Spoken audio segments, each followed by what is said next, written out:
Spiderman here with his good friend Ashton. How you feeling? Good. It's good to see you. Thanks for coming in. Bringing you another episode of Self-Defense for Kids. This is another ground defense episode, and what we're going to be dealing with is when somebody is on top of you, but they're not straddling across you, and what's commonly known as the mount. Now, we did cover that in a previous episode, so check that out right here if you need to get that information. But this one is when they're in a little bit different position. They're right between your legs, and we're going to show you how to stay safe and get out from this. So, Miss Ashton, let's go ahead and put you down here on the ground. And the very first thing that we want to understand, team, is that if somebody is not on top of us yet, priority number one is to stop them from putting their weight on top of us, right? Now, whenever you're on the ground, this is one of the times where somebody's mass is going to always be to their advantage. If you got a young lady who weighs 100 pounds, and then you got this Spider-Man who weighs 200 pounds, she's strong, she's fast, she's agile, she's got great martial arts skill, but my weight could give me an advantage over her. So she's got to stop me from being able to lay on top of her. As I get myself set for my position, what she's going to do is time her hands with an upward press right to my shoulders as I make a motion towards her. Ready? Very good. We're going to do it again. Ready? Excellent. The idea is to go to the shoulders instead of what might be more common, which is the center mass of the torso, like my chest. And I'll show you why. If she puts her hands on my chest, all I got to do is a little turn, and now I'm on top of her. So you want to be up on the shoulders, not on the chest. Again to the shoulders. Now as I try to turn and steer, it's a lot harder for me to be able to wiggle free and get on top of her. She's not going to be holding me for very long. What we're going to learn is how to create space. This is known as shrimping. Now the way this works, go ahead and rest for a second, kiddo. I'm going to take a leg, base it down, doesn't matter which leg I use, and then I'm going to try to take my hips out to the side of the exact same leg that's based. Looks like this. Off the other side, I put my right leg down as base. I take my hips, I'm going to try to bring them out to the same side that is based. Looks like this. I'm going to do it towards you, putting down one leg, trying to bring my hips over to that leg. This is how we're going to create space. Again, off the other side. Here's my base. Take my hips, bring them out, a little push here, a little friction here, and shrimp. Now, the way we might train this, use a padded space of floor. So maybe the garage is not always the best unless you have some kind of mat down. Inside on the carpet, as long as you're not getting rug burn, good safe way to practice shrimping. You go for as much room as you have. All you need is a good couple feet. Miss Ashton's gonna demonstrate. Let's put you right here, man. You're gonna face me over here, and perfect. Okay, so she picks a leg to base, and she's gonna try her best to shrimp her hips out towards the same side. And then she practices on the other side. And that is just fantastic. You moved over 6 feet with just 2 shrimps right there, okay? Now come on back up here. Now again, she bases a foot, moves her hips towards that foot. And then the other way. Very, very good. Now, it's not always the easiest thing in the beginning. Some people are naturals with it, right? But that's like with anything. So if you have a hard time, be patient. But this is a key factor, because if you can't create space, you're going to have a very difficult time getting free. Now, we're going to stay on this heading. Come on back in here, Matt. So again, motion number one, she stops me from being able to put my weight on top of her, hands on the shoulders. Then, the moment she can, she picks a side, doesn't matter which one, but for our purposes here, so you can see, she's going to go out to her right. So she keeps her right leg based and her hips move. She shrimps, creating space. She's going to take this leg, the one that was not being based, and insert it on my hip. This is for training. Now, if it's a real life self-defense scenario, anywhere in here where you can get contact is going to work. The stomach, below the belt, but the hip is a good place to train so that we don't have too much discomfort while we're working on developing this skill. As she puts her foot in here on my hip, she's got some support to stop me from being able to get back on top of her. If I pull away, which is probably the common thing, because I'm going to want to deal with this foot, like I want to try to move this foot out of the way. She's going to do what she can to slide her hands from my shoulders right to my wrists. So now she has some kind of anchoring on my upper body, and she's got some support and stability to keep me back on my lower body. Now, I'll show you right here just how strong she can be. I'm going to try to get back on you, okay? All right, here we go.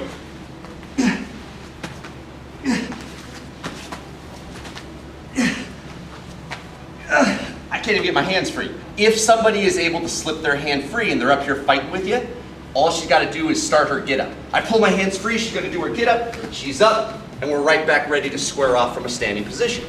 Okay, now come on back down to the ground.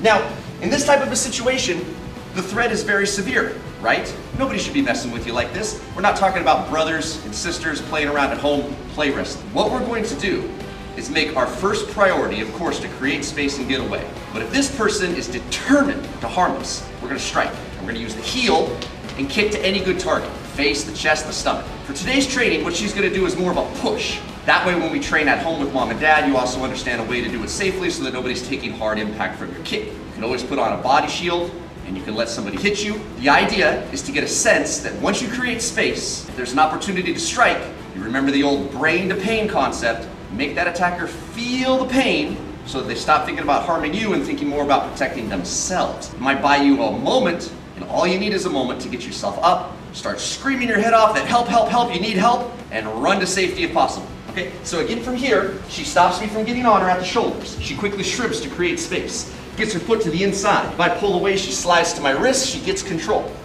Now from here, she takes that free leg, she tucks her knee in really tight, and show the face kick soft. Boom! And then the body kick, she puts her foot on. Now just extend your leg real hard. Woo! She knocks Spider-Man right over. Okay, so let's try again. Come on up just a bit. So slow, all the steps, one at a time.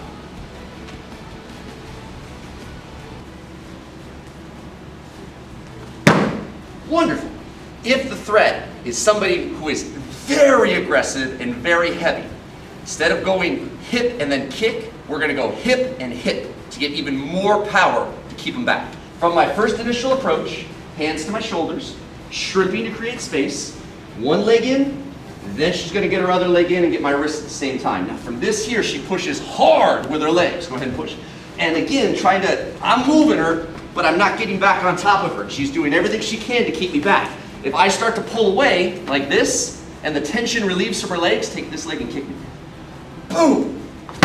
The second there's an opportunity to kick, you go for it. How do you know when it's a good opportunity to kick? Gotta train it so that you can sense the energy.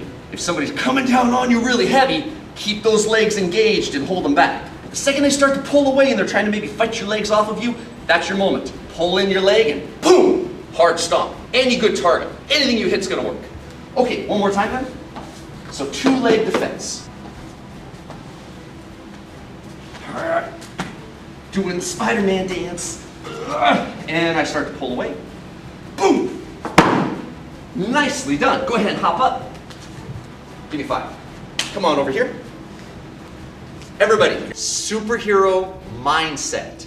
Brand new system that Spider-Man's going to teach you. You don't have to have the ability to climb walls, shoot webs, fight crime to be a superhero. You can be an everyday superhero. It has to do with great attitude, consistent effort, looking out for others, making sure that you do that on a consistent basis, which means you do it all the time, every day, not just sometimes. Step number 1, mindset of I can, I will.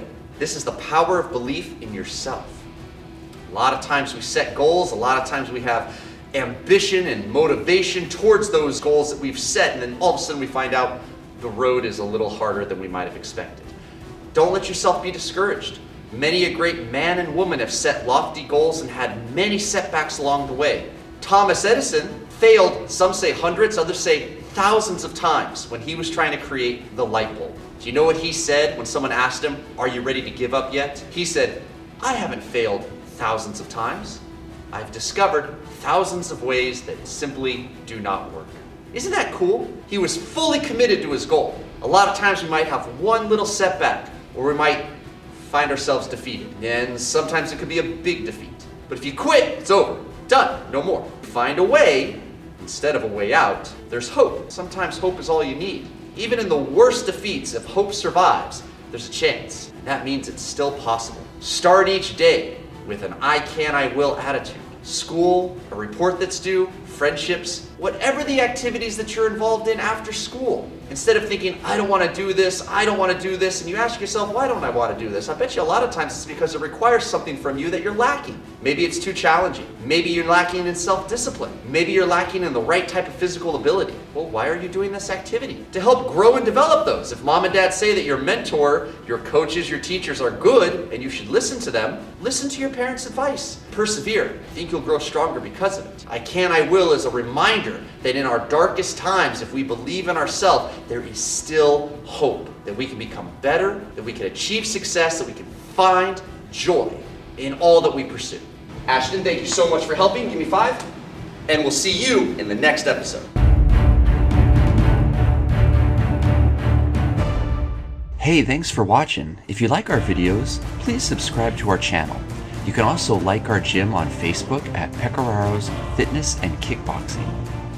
Visit our gym online at rpdojo.com, and for our instructional DVDs, visit adamlanddvd.com. You can also check out these other Spider-Man videos.